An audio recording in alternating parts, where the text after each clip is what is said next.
예, 첫 화면 열어주시죠. 우리가 그 3주째 이 본문을 가지고 살펴보고 있는데요. 아, 오늘의 이제 주제는 완전성입니다. 두 가지 요소로 구성되어 있는데, 저 노란색 부분입니다. 나는 그들의 하나님이 되고 그들은 내 백성이 될 것이라. 하나님과 하나님 백성 사이에 완전한 연합, 이전과는 다른 차원의 연합일 것이다. 전심으로 그 마음에서 우러나오는 순종과 사랑과 기쁨의 순종으로 하나님과 이스라엘 백성, 하나님과 우리를 다 이야기하는 거죠. 교회가 이렇게 온전한 연합을 이루는 시대가 될 것이고, 또한 내가 그들의 악행을 사하고 다시는 그 죄를 기억하지 아니하리라. 이전과는 차별화되는 용서를 이제 선언하셨어요. 이 두 가지가 이제 완전성을 구성하는 두 요소가 되는데, 그러면 이제 저희가 좀 궁금한 점이 생깁니다. 아니, 구약의 성도는 그러면 온전하지 못한 용서를 누렸을까? 이런 이제 생각을 하죠. 그렇지 않습니다. 구약의 성도 대표적으로 다윗이 노래한 회개의 시편을 우리가 오늘 그대로 노래하고 있습니다. 다윗이 경험한 용서도 완전한 용서였죠. 히스기야 왕이 경험한 용서도 완전한 용서였어요. 그럼 어떤 부분에서 구약과 신약의 용서가 차별화되는가? 교통정리를 좀 하고 출발하겠습니다. 히브리서 9장 말씀에 보면 구약 시대의 성도가 하나님으로부터 사죄를 받을 때 황소와 염소의 피로 죄 용서함을 받는 것, 이것을 이제 오랜 세월 경험을 했습니다. 근데 정말 황소와 염소의 피가 우리의 죄를 씻을까요? 그렇지 않습니다. 히브리서 10장 4절 말씀에 보면 황소와 염소의 피가 죄를 씻는 게 아니라 그래요. 그러면 황소와 염소의 피는 그 다음에 말하는 그리스도의 피를 가리키는, 좀 어려운 말로 하면 기표입니다. 그러니까 구약의 성도도 다윗이 용서함 받은 것도 그리스도의 보혈로 말미암아 용서를 받은 거예요. 그러니까 하나님 입장에서 베푸시는 용서는 구약의 성도에게 베푸시는 용서나 지금 우리에게 베푸시는 용서나 질적으로 전혀 차이가 없습니다. 온전한 용서예요.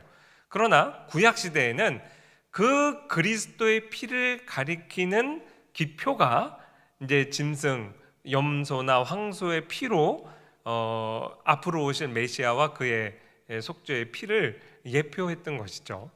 그런데 신약의 성도, 예수님께서 누가복음 22장에 십자가에 달리시기 전날 새 언약의 성례를 제정하십니다. 그러면서 포도주 잔을 드시고 이 잔은 내 피로 세우는 새 언약이다, 이렇게 말씀하셔서 우리가 오늘날 성찬을 할 때 떡과 포도주로 성만찬을 합니다. 그 떡과 포도주가 우리의 죄를 사합니까? 아무도 그렇게 얘기 안 하죠.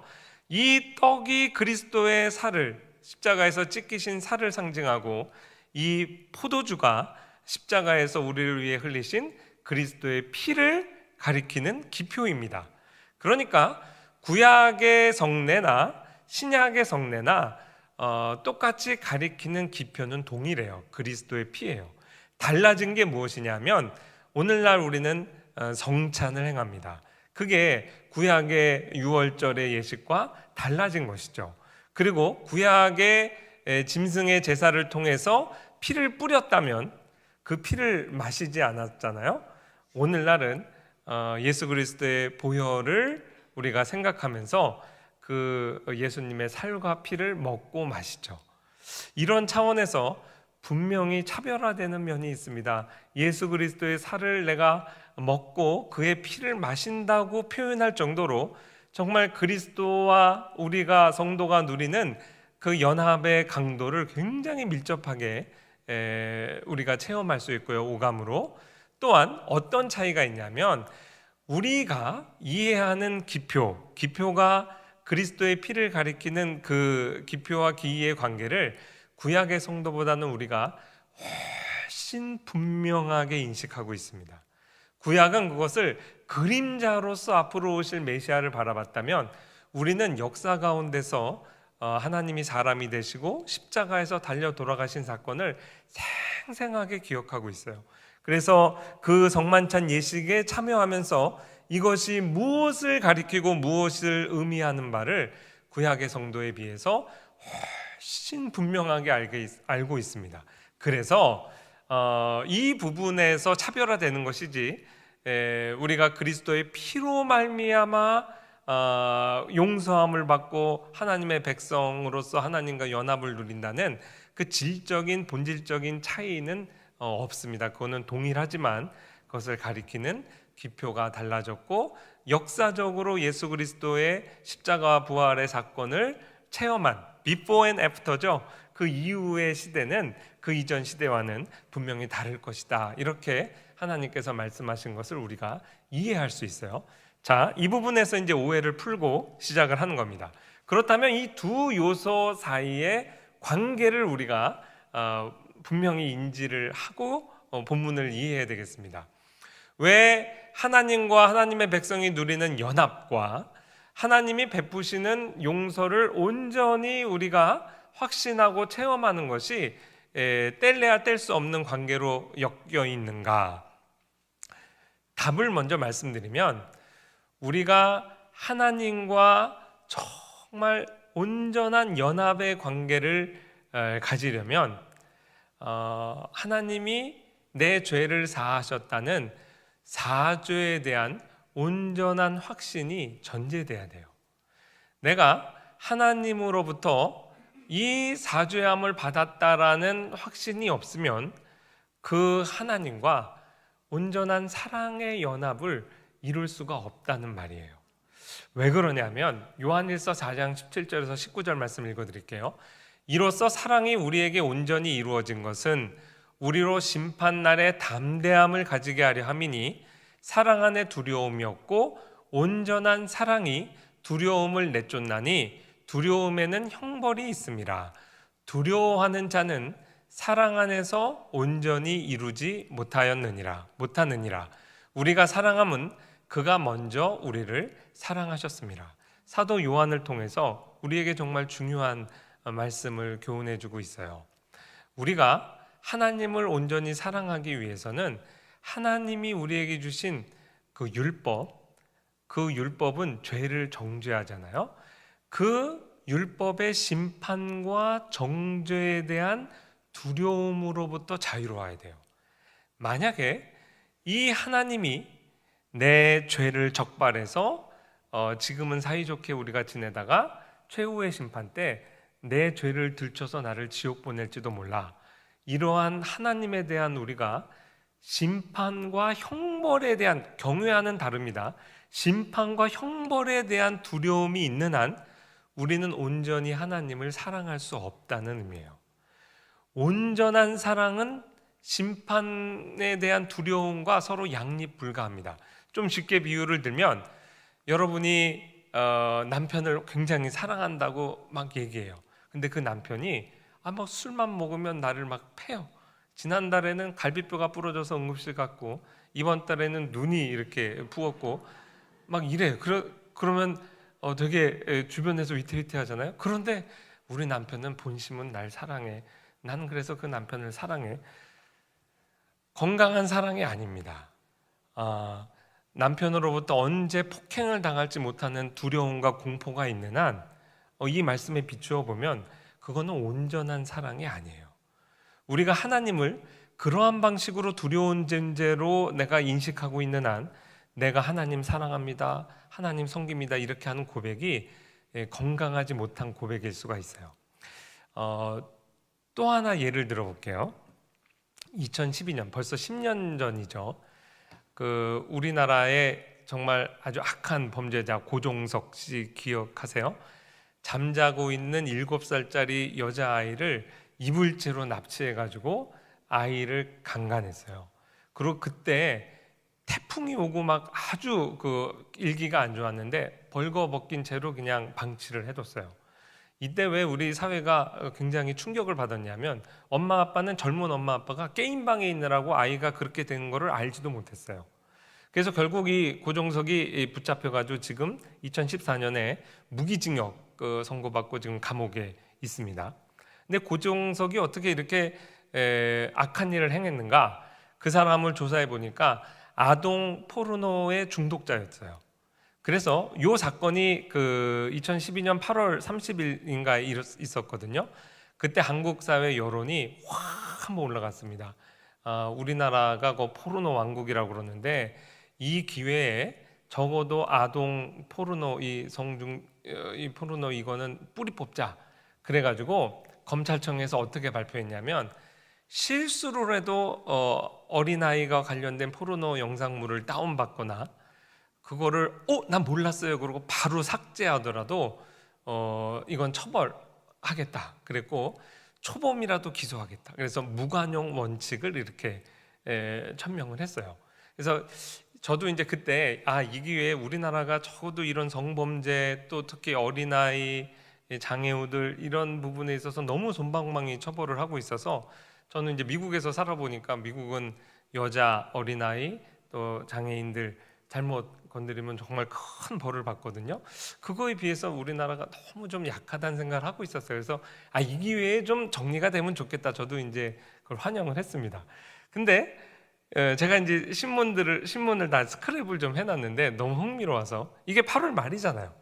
9월 초에 다 그렇게 하자 이 기회에 뿌리 뽑자 막 이랬다가 9월 중순쯤부터 여론이 바뀌기 시작합니다. 주로 남자들이죠. 남자 네티즌들이 아니 그걸 실수로 다운받은 거랑 고의로 한 거랑 또 어떻게 구분하냐, 어떻게 그걸 똑같이 처벌하냐, 그래서 전 국민을 그런 잠재적 범죄자로 만들 거냐. 그래서 이 정책이 그냥 어디로 갔는지 없어지게 됐어요. 근데 이 현상을 여러분 어떻게 보세요? 선한 법이에요. 정말 이 기회에 악한 일을 좀 우리 사회에서 뿌리 뽑자 이렇게 다 국민적인 합의가 있는 것 같다가 그렇게 해서 제정되는 선한 법이 요 법이 나를 유치장 보낼지도 몰라, 나를 정죄할지도 몰라, 요렇게 바뀌니까 바로 마음이 바뀌는 거예요. 이게 무슨 일 같아요? 부패한 본성에 하나님이 아무리 선한 법을 제정하시고 그것이 옳다고 우리가 박수를 쳐도 하나님을 전심으로 사랑하라, 이웃을 내 몸과 같이 사랑하라, 아멘입니다 이래도 그 선한 법이 이웃을 내 몸과 같이 사랑하라고 그랬는데 너는 어떻게 지금 우크라이나 이런 사태가 있는데 넌 가만히 있을 수가 있어, 너 이것 때문에 감옥에 좀 가야 되겠다, 이런 식으로 나를 겨냥하는 법으로 다가온다면 우리가 언제 그랬냐는 듯이 태도를 돌변해서 나는 이 법을 인정할 수 없다, 이렇게 바뀌는 것이 인간의 부패한 본성이라는 거죠. 그래서 이러한 인간의 마음을 알고 마틴 루터가 뭐라고 이야기를 했냐면요, 자연인이, 여러분 교회 안 다니는 모든 친구들 다 자연인입니다. 자연인이 율법을 지키는 것, 여기서 율법은 전심으로 하나님 사랑하라, 전심으로 이웃을 사랑하라, 그 법입니다. 이 법을 지키는 것, 곧 전심으로 하나님을 사랑하는 것은 불가능하다, 이렇게 답을 했어요. 우리가 충분히 동의할 수 있습니다. 어저께 드림 청년부 우리 수련회 제가 강사로 이틀 다녀왔는데요, 아침에 Q&A 시간에 어떤 청년이 이거를 질문지에다 적었더라고요. 사람이 하나님을 사랑하는 것이 가능할까요? 마치 오늘 설교에 이 내용이 포함된 것을 아는 듯이 그렇게 질문을 했어요. 단연코 율법을 피상적으로 이해한다면 모르지만 하나님이 내신 율법이 무엇인지를 안다면 거기에 예스라고 얘기 못합니다. 그래서 사죄의 확신이 필요하단 말이에요. 우리가 하나님을 전심으로 사랑하기 위해서는 우리 안에 그 하나님이 하나님의 법으로 나를 지옥 보낼지도 몰라라는 공포심이 남아있는 한 우리는 하나님을 전심으로 사랑할 수 없는 존재예요. 그럼에도 하나님이 하나님을 전심으로 사랑하라라고 명령하신 거에는 숨겨진 약속이 있다는 거죠. 그 무슨 약속이겠어요? 네 죄를 정말로 용서하겠단 말이에요. 우리 죄를 정말 정말 마음에서부터 하나님이 기억조차 아니하시겠다. 그래서 하나님과 우리가 사랑의 연합을 이루는 데 있어서 죄라는 요소가 전혀 영향력을 미치지 못하도록 하겠다라는 사실 복음의 약속이 전제된 명령입니다. 하나님 사랑하라는 명령 앞에서 우리는 정말 감사함으로 아멘 해야 되는 거예요.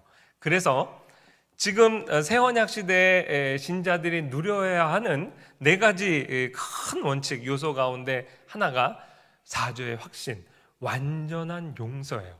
이 완전한 용서를 우리가 누릴 수 있는 근거는 우리가 죄를 회개했기 때문에 하나님이 우리를 사랑하는 게 아니라 성경 말씀 보세요. 사랑은 여기 있으니 우리가 하나님을 사랑한 것 아니요 하나님이 우리를 사랑하사 우리 죄를 속하기 위해 화목제물로 그 아들을 보내셨습니다.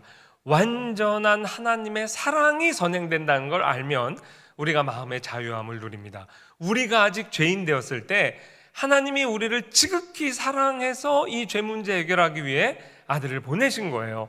그렇다면 이 완전한 용서는 우리 안에 근거를 두는 게 아니라 궁극적인 의미에서 완전한 하나님의 사랑에 뿌리를 두고 있으니 그 완전한 하나님의 사랑이 우리를 사실은 구원하신 겁니다. 우리가 새언약 시대에 사는 저와 여러분은 이 하나님의 사랑을 확신하는 한 하나님이 베푸시는 완전한 용서에 우리가 그것을 향유하고 아멘으로 받아들여야 돼요. 그리고 나서 예수님이 새 계명 너희에게 주노니 서로 사랑하라. 우리 안에 하나님과의 관계에 있어서 막히는 담이 없어졌으니 너희도 서로 용서하고 진정 사랑해서 하나의 공동체를 이루라 이렇게 명령하신 거죠. 그리고 나서 로마서 3장 31절을 보면 분명하게 이해가 됩니다. 그런즉 우리가 믿음으로 말미암아 율법을 폐하느뇨? 그럴 수 없느니라. 도리어 율법을 굳게 세우느니라. 왜요? 율법이 요구하는 것이 전심으로 하나님 사랑 또 이웃을 내 몸과 같이 사랑하는 것을 요구하니 자연인에게서는 이것이 성취될 수가 없죠. 그러나 완전한 죄와 사망 권세로부터 해방을 받은 우리 신자들은 하나님을 전심으로 사랑할 수 있게 됐고 그 하나님의 사랑을 힘입어 우리가 우리 옆에 있는 형제자매를 사랑할 수 있게 된 겁니다. 그래서 율법이 온전히 성취되게 되는 것이죠. 이것이 완전성에 있어서 왜 완전한 사랑과 연합이 연결고리를 갖고 있는가? 왜 둘을 따로 살피지 않고 함께 동전의 양립처럼 살필 수밖에 없는가를 우리가 설명드렸습니다. 두 번째 완전성의 완전한 연합에 대해서 한번 살펴볼 텐데요. 확실히 신약 시대에 들어와서 하나님이 우리와 사랑의 연합을 이루신다는 것을 예수님께서 비유를 통해서 설명하는 것도 확실히 강도가 강해졌습니다. 저 하나님과 이스라엘 백성의 하나됨을 구약 시대의 사람들도 결혼이라는 메타포를 통해 결혼이라는 어떤 은유를 통해서 그 관계를 이해하고 있었어요. 그래서 그 부부의 비유가 신약 시대에도 그대로 갑니다. 우리가 그리스도와 우리의 관계는 부부 관계예요. 그렇게 에베소서에서도 우리에게 선포를 하고 있어요. 하나님과 교회의 관계. 근데 이제 예수님께서 구약 시대에 결혼을 했더니 결혼 언약을 깨고 이혼을 하더라. 그래서 다시는 그렇게 못하게 하겠다 이렇게 차별화하신다고 그랬죠. 유기체로도 비유하셔서 유명한 포도나무 비유. 포도나무는 유기체잖아요. 그래서 부부는 이혼하면 죽도록 힘들겠지만 그래도 죽지는 않죠. 근데 포도나무는 가지가 본체에서 떨어지면 너희는 죽는다 그랬어요. 너희가 나를 떠나서는 아무것도 할 수 없다. 그렇게 되면 좀 억울하죠. 우리는 죽는데 포도나무 원가지는 살고 있잖아요. 또 그럴까봐 그런 말 할까봐 그리스도와 우리의 관계를 머리와 몸의 관계로 비유해요. 그렇죠. 그럼 몸과 머리가 분리되면 머리는 살고 몸은 죽나요? 둘 다 죽는 거나 마찬가지예요. 그래서 우리는 뗄래야 뗄 수 없는 관계다. 이러한 비유도 굉장히 강해집니다. 그 절정이 아까 말씀드린 성만찬이죠. 하나님께서 우리를 얼마나 사랑하는지 너무 사랑하면 뼈가 으스러지도록 껴안고 싶을 때가 있잖아요. 그렇죠? 근데 하나님은 그거보다 도가 더 지나쳐서 내 살을 먹고 내 피를 마셔라 하면서 주신 게 성만찬의 새 언약의 성례잖아요. 정말 우리가 그것을 먹고 마실 때 예수 그리스도의 살과 피를 마시는 것처럼 그리스도와 정말 끈끈하게 하나가 되죠. 생명의 연합이죠. 이 연합을 그러나 오해하면 안 됩니다. 정말 그러면 신비주의적인 어떤 신일 합일 사상으로 가느냐? 그거는 아니에요. 예수님의 살과 피를 먹고 내 존재는 없어지고 내가 정말 신이 되는 것이냐? 그거 아니라고요. 그래서 어떠한 연합이 아닌가라는 그 잘못된 예 세 가지를 말씀드릴게요. 그 세 가지 예를 드릴 때 우리가 누리는 그런 그리스도와 또 하나님과의 연합이 어떤 연합일까라는 것을 생각하면서 한번 들어보세요. 다 역사적인 신예입니다. 여러분 보시는 사람이 헨리 수소라고요. 제가 그 독일 신비주의, 그러니까 신비주의라는 거를 그 타픽으로 해서 한 학기 공부한 적이 있어요. 그때 이제 독일의 신비주의자면서 아주 그 똑똑한 신학자예요. 중세 신학자. 헨리 수소라는 양반이 저렇게 이제 고행을 많이 했어요. 기도굴에 들어가면 이렇게 이제 자기를 자해를 많이 해가지고 우리 선생님 또 기도굴 들어가셨다 그러면 제자들이 밖에서 지키는 일도 있었어요. 그러면 기도굴 밖으로 이렇게 피가 흘러요. 그럼 또 우리 선생님 시작하셨다. 그럼 이제 기절을 하면 다시 이제 이렇게 끌어다 놓고. 근데 또 심오한 신학자기도 해요. 글이 굉장히 어렵습니다. 근데 어느 날은 이 헨리 수소라는 수도승이 철피를 가지고 예수님, 제가 예수님을 얼마나 사랑하는지 아세요? 그거 보여드릴게요. 그러고 자기 가슴을 푹 찔렀어요. 철필로 피가 막 쏟겠죠. 그걸 이렇게 내리고 IHS 세 글자를 새겼어요. 예수의 약자. 그래서 이제 그러고 기절했어요. 피를 너무 많이 흘려가지고. 나중에 몇 개월에 걸쳐서 이제 낫잖아요. 그럼 자기 여기 심장에 예수가 새겨져 있는 거예요. 그때부터는 심장이 뛸 때마다 예수, 예수, 예수. 여러분 예수님 얼마나 사랑해요? 이만큼까지 표현할 수 있어요? 중세시대부터도 이렇게 내가 예수님을 이렇게 사랑해요 하고 자기를 이렇게 자해한 사람들이 꽤 많습니다. 오늘날까지도 그래요. 그 필리핀인가에서도 해마다 예수님 십자가에 못 박히신 그 절기에 퍼레이드가 있으면 자기 등허리를 이렇게 채찍질하면서 막 피를 흘리면서 따라가기도 하고, 오늘날 로마 캐톨릭의 그 전통에 있는 문화권에서 이러한 일들이 종종 이루어집니다. 이분들의 논리가 있어요. 어떤 논리가 있냐면 하나님과 하나가 돼야 되는데 하나님은 영이시잖아요. 우리 인간의 현존은 영혼도 있고 육체도 있죠. 그러니까 영이신 하나님과 하나가 되는데 이 육체가 방해가 된다고 생각하는 거예요. 그래서 이 육체를 학대하는 겁니다. 이게 이 신비주의의 논리예요. 그럴듯하죠. 그럴 수도 있겠다. 그런데 진리는 균형을 잡아야 돼요. 성경에 하나님은 영이시니 이 말씀만 있는 게 아니에요. 이 영이신 하나님이 우리와 연합하시기 위해서 무슨 일을 행하셨을까요? 말씀이 육신이 되어 우리 가운데 거하심에 우리가 그 영광을 보니 아버지 독생자의 영광이요 은혜와 진리가 충만하더라. 이 요한복음 1장의 말씀이에요. 복음은 사람 보고 하나님 되라고 그러지 않고 하나님이 사람이 되셨다고 그래요. 우리와 연합하시기 위해 하나님이 사람이 되셨는데 우리는 사람이길 포기하고 해탈하려고 그런 방식으로 하나님과 연합을 추구하는 것은 이거는 건전하지 못한 신앙입니다. 여러분 이러한 동기로 내가 금식하겠다 다시 생각하셔야 돼요. 우리 박윤선 목사님이 그래서 금식도 3일만 해라. 더 과하게 하는 거는 그 의도가 의심스럽다. 그렇게 이제 그런 차원에서 권면하신 적도 있어요. 두 번째, 이거를 좀 어려운 말로 이제 영육이원론이라고 합니다. 이게 옛날에 헬라 2000년 전에 헬라 사상에서 교과서에만 나오는 얘기 아니에요. 요즘 굉장히 이 사회를 지금 도전하고 있습니다. AI가 발전하고 인간이 영생하기 위해서 육체는 노화되잖아요. 그래서 이 뇌에 어떤 뭐 DNA나 뭐를 이렇게 어디 클라우드 같은 데 저장을 해두고 육체를 계속 바꿔가면서 영생하자, 뭐 이런 드라마, 영화, 이런 소설 같은 거 나오는 거 제가 본 적도 있어요.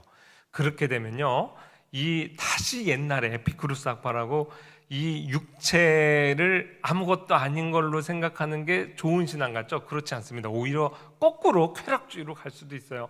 이 육체를 갖고 몸을 아무렇게나 굴려도 이건 어차피 없어지는 거고, 내 아이덴티티, 내 정체성은 이 뇌에 있는 거니까 뭐 이거 업로드하고 다운로드 받고 하면서 육체를 갈아가면서 무한한 쾌락주의로 빠질 수도 있다고요. 그러니까 이 교과서에 나오는 옛날의 어떤 그런 이단 사상이나 잘못된 철학이 오늘날까지도 계속 변형된 형태로 복음을 도전하고 있습니다. 그런데 복음은 우리 인간을 그렇게 분리하지 않고 영, 육, 합일체로, 하나님이 그렇게 인간을 창조하셨잖아요. 이 몸도 소중하게, 물론 이 몸 갖고 천국 가는 건 아니지만 우리가 새 하늘과 새 땅에서 누릴 몸이 있고, 하나님께서 우리를 그렇게 창조하셨기 때문에 우리가 인간이 안 되는 방식으로 하나님과 연합하려고 하는 모든 시도는 경계해야 됩니다. 두 번째는 어떤 오류를 또 범할 수 있냐면, 이 하나님이 창조하신 자연적인 본성 자체가 죄라는 생각을 가지고 자기를 학대해서는 안 돼요. 이것도 역사적 실존 인물의 4세기에 유명한 사막교부라고 합니다. 힐라리온이라는 사람이 73년 동안 고기를 먹지 않고 버터를 먹지 않고 우유를 먹지 않았대요. 그리고 씻지 않았어요. 얼마나 지저분한지 모르겠어요. 그리고 여자 이성을 가까이 하지 않기 위해서 사막에서 살았어요. 근데 이제 그 마틴 루터도 이러한 수도승 고행을 자기는 다 실천했다고 그래요. 그리고 복음을 발견하고 종교개혁자가 된 다음에 돌아보니까 이거는 말짱 헛된 일을 했다. 왜냐하면 성경이 명령하지 않는 일을 한 거예요. 그래서 무가치한 일인데다가, 게다가 내가 이렇게 73년 동안 고기 버터 먹지 않고 이성교제 안 하고 이렇게 살았다고 이걸 가지고 내가 의롭게 됐다라고 만약에 생각한다면 그거는 더없이 어둠의 일이고 악한 일이다. 이렇게 이제 루터가 이야기를 했어요. 그러면서 정말 중요한 말을 합니다. 은혜라는 것은 자연과 더불어 싸우는 것이 아니라 죄와 더불어 싸우라고 한다. 그래서 우리가 싸우는 건 죄지 자연이 아니에요. 배고프면 음식 먹어야죠. 하나님께서 남녀를 창조하시고 성관계를 허락하시고 가정을 이루게 하신 것은 타락 이전의 일입니다.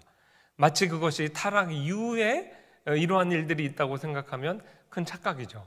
그래서 힐라리온에 대한 전기를 썼던 제롬이라는 교부가 힐라리온을 극찬하면서 이런 얘기를 했어요. 힐라리온이 사막에서 73년 동안 그래서 뭐하고 투쟁했냐면 마귀가 얘를 놔두질 않았다. 그래서 밤낮으로 맨날 벌거벗은 여자가 와서 그렇게 유혹하는 환영에 시달렸대요. 그래서 이 사탄아 물러가라 맨날 그랬겠죠. 그 다음에 그 그림을 보면요, 이 힐라리온 앞에 늘 진수성찬이 마련되어 있어요. 맨날 금식을 하고 있으니까 계속 먹는 거 유혹, 이 유혹이 밤낮으로 돼서 이 유혹만 갖고 책을 써도 착한 권이 될 것이다. 제롬이 그런 얘기를 했어요. 근데 그럼 생각을 해보세요.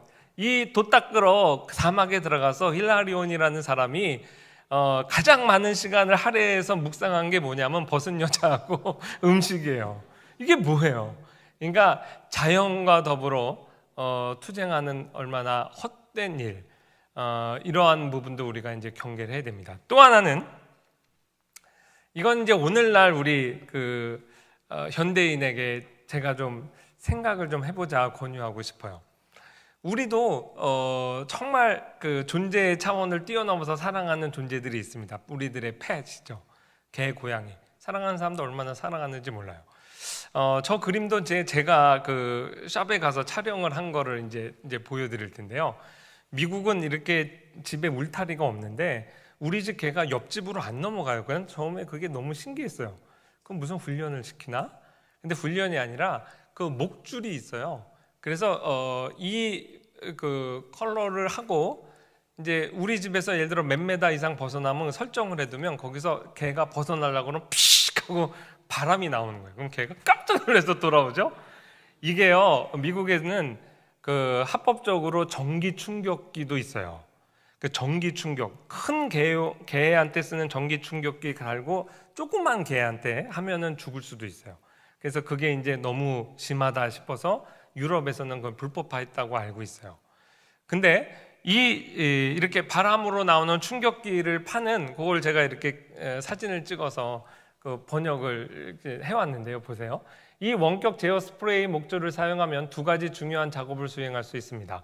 당신 강아지의 원치 않는 행동을 방해합니다. 또한 긍정적인 반응을 강화합니다. 제가 이제 그런 생각을 했어요.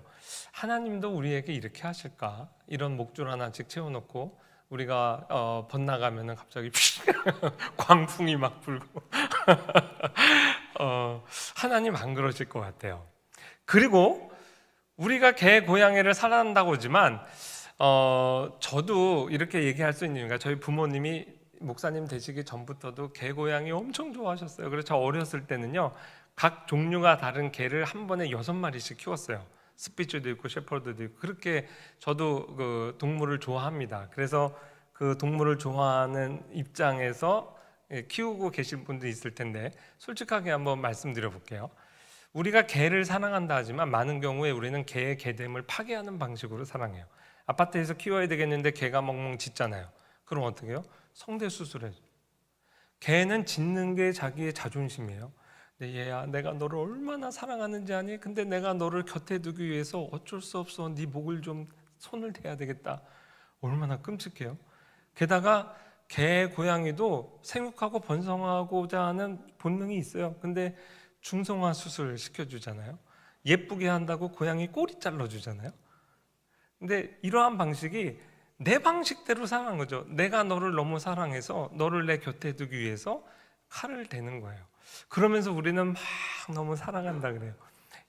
옛날 제가 고등학교 때 개봉했던 영화 중에 미저리라고 있어요. 등치가 큰 여자가 어떤 남자를 너무 좋아해가지고요 집에다 가둬두고 내가 당신 얼마나 사랑하는지 아냐. 근데 왜 자꾸 탈출을 시도하냐 그러고 이렇게 다리를 부러뜨렸어요. 그러고 막 사랑한다고. 그게 진정한 사랑이냐고. 개의 개됨을 파괴하고 고양이의 고양이됨을 파괴하는 방식으로 사랑하고 그걸 사랑이라고 착각하는 거. 이게 이제 본성을 파괴하는 사랑이죠. 근데 이러한 시기에 제가 예전에 미국에서 이제 주일학교 담당할 때 이 영상 보고 너무 감동을 받아서 이제 우리 주일학교 아이들한테 다 틀어준 적이 있거든요. 근데 이게 한국에서도 이제 널리 퍼져가지고 우리나라에서도 꽤 유명한 스토리가 됐어요. 1969년에 호주의 20대 두 청년 에이스 버그하고 존 랜달이라는 두 청년이 영국에서 그 당시에 무슨 백화점 행사에서 사자를 어떻게 애기 사자를 데리고 쇼를 했나 봐요. 그러고 나서 그거를 이제 처분하게 됐는데 그거를 길거리에 샀대요. 오늘날은 뭐 있을 수가 없겠죠. 근데 이제 그거 아기 사자를 집에 데려왔는데 그 사자가 1년 만에 185파운드가 됐대요. 참고로 제가 185파운드 정도 돼요. 그러니까 그 사자를 어떻게 키우겠냐고요. 사자가 이렇게 한번 쳤는데 변기가 다 부러지고 막.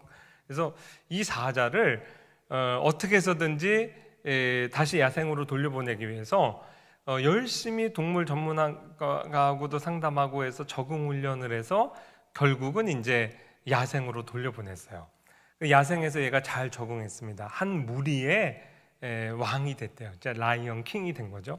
근데 옛날 사자 너무 보고 싶어서 그 사자가 출연하는 지역을 갔어요. 그랬더니 거기 전문가가 이미 수성을 다 회복했기 때문에 너무 위험한 일이다. 너 다칠지도 모른다. 그래도 옛날 주인들이 그게 1972년 사건이에요. 3년 지난 다음에 가가지고 크리스찬, 얘가 기독교인이었어요. 그래서 이름이 크리스찬이야. 크리스찬 그러는데 2시간 만에 나타나가지고 저 사진 보이시죠? 사실 제가 영상도 준비했는데 혹시나 시간이 좀 되면은 틀어드릴까 했는데 이제 역시나 시간이 생각보다 빨리 가서 그냥 말로 설명드릴게요.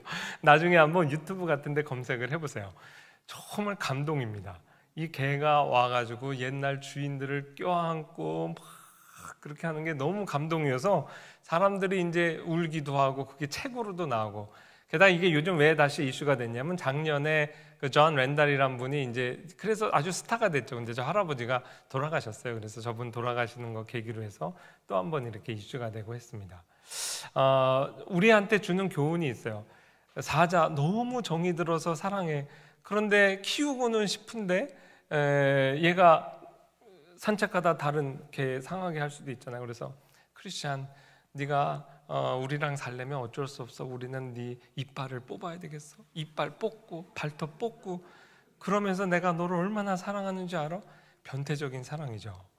근데 우리의 애완동물 사랑은 그러한 경향성을 가져요. 혹시 우리의 자녀의 개성을 파괴하는 방식으로 부모의 뜻대로 키우는 건 아닌가? 이런 생각도 한번 하셔야 돼요. 제가 이 영상을 우리 그 연우성경학교 때 미국에서 이제 그걸 보여줬거든요. 이렇게 아이들 이만큼보다 더 많았어요. 근데 몇 학년 담임해야 되는 등치가 큰 목사님 아들이 있었거든요. 없어졌어요. 프로그램 진행해야 되는데 어디 갔나 봤더니 화장실에 가가지고 통곡을 하고 눈이 이렇게 붓고 나온 거예요. 제 설교를 듣고 운 게 아니라 이 영상을 보고 그 하나님 아버지의 사랑은 우리의 예, 이거 이제 넘어가겠습니다. 이렇게 우리를 인격적으로 대하는 사랑이다. 오히려 탕자의 비유에서 보면 아들을 내어 보내잖아요. 그래서 이제 스스로 깨닫고 돌아오기를 또 기다리시죠. 그 탕자의 비유에서 소개되는 하나님 아버지의 모습은 어떤 면에서 너무 유약할 정도로 아들들에게 휘둘리는 모습이에요. 작은 아들 재산 달라고 그러니까 그거 내주죠.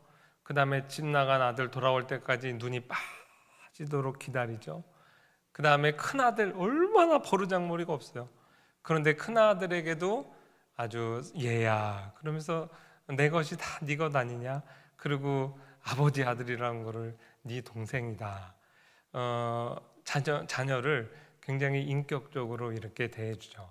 그래서 하나님이 우리를 사랑하신다 할 때 그 사랑은 강압적이거나 우리의 개성을 파괴하는 방식의 그러한 사랑이 아니에요. 인격적인 사랑입니다. 그래서 고통스러워요. 렘브란트의 저 그림의 포인트는 손에 있다고 그러죠. 그 아버지의 양손이 서로 다른 거 아세요? 하나는 여자 손이고 하나는 남자 손이에요. 아주 거친 아버지의 부성에도 표현하지만 또 한 면에서 아들을 이렇게 등허리에 손을 올린 손은 여자의 엄마의 손이에요. 하나님은 그러한 방식으로 우리를 인격적으로 대해 주시는 분입니다. 적용하고 맞춰볼게요. 우리가 하나님과 참 연합, 인격적인 연합을 이룬다고 할 때는 우리가 인격체잖아요. 지, 정, 의의 존재로 하나님이 지으셨어요. 그래서 우리가 하나님과 하나가 되는 것은 그 불건전한 비신비주의적인 연합이 아니에요. 지성적인 연합이 반드시 필요합니다. 그래서 이렇게 설교를 통해서든 성경 공부를 통해서든 심써 여호와를 아는 것이 필요해요. 여러분이 여러분의 배우자와 결혼할 때 여러분의 배우자의 배경만 보고 아니면 몸만 보고 결혼했습니까? 그 사람과 사귀며 그 사람을 알죠. 여러분이 한 가정을 이루는데도 그렇다면 교회를 이루고 섬기는 데 있어서 하나님을 심써하는 것 반드시 필요합니다. 지성적인 부분을 놓치면 안 돼요. 그래서 마침 우리 담임 목사님하고 제가 짠 게 아닌데 오늘 광고가 성경 공부 그거 추첨해서 떨어질지언정 다 응모하시길 바랍니다. 열심히 배워야 돼요. 그 다음에 정서적인 부분, 지성적인데 멈추지 않아요. 마음에서부터 사죄의 확신을 누리시기 바라요. 하나님 앞에서 그 어떠한 두려움과 공포를 떨치시기 바라요. 광풍이 일어나는 바다 가운데서도 하나님의 안긴 자의 특권을 누리면서 신앙생활하는 겁니다. 의지적인 부분이 있어요. 뜻을 다하여 너희 하나님 사랑하라는 것은 우리의 의지에 명령하셨다는 건 실천해야 돼요. 사랑은 실천을 해야 그 맛을 압니다. 내가 사랑을 실천해봐야 그 사랑을 실천하여 십자가에 돌아가신 하나님의 사랑을 깨닫게 돼요. 지정 이 부분이 다 있고요. 그 다음에 마지막으로 주님의 기도가 우리의 기도가 되어야 될 줄 믿습니다. 예수님께서 대제사장의 기도라고 그러죠. 삼위 하나님의 감히 그 황공하게도 그 연합에 우리와의 연합을 비유하셨어요. 우리가 하나, 여기 우리는 성부 성자 성령 하나님의 하나됨이에요. 우리가 하나 된 것 같이 그들도 제자 공동체죠. 교회도 하나 되게 하려 함이라. 우리가 어떻게 하나가 될까요? 하나됨의 전제가 뭐라고 그랬어요? 완전한 용서입니다. 우리가 정말 하나님으로부터 받은 용서가 하나님 사랑의 전제 조건이라면 여러분 지금 마음에 조금이라도 걸리고 있는 관계 그거 용서하시기 바래요. 털어내시기 바래요. 그래서 우리가 정말 하나됨의 공동체를 이룰 때 교회의 참모습을 회복하고 세상이 우리가 예수 그리스도의 제자 공동체인 걸 안다고 했습니다. 이 복을 누리시는 한 주 되시길 주의 이름으로 축원합니다. 하나님 아버지 감사합니다. 새 언약 시대 교회에 우리가 세 번째 특징 배웠습니다. 완전한 용서와 이 용서에 기반한 하나됨을 하나님 우리 교회의 특징으로 선포하신 것 인하여 감사합니다. 주님 약속하신 이 원리가 우리 화평교회 안에 구현되는 한 주 될 수 있도록 우리를 복 주시옵소서. 예수님의 이름으로 기도합니다. 아멘.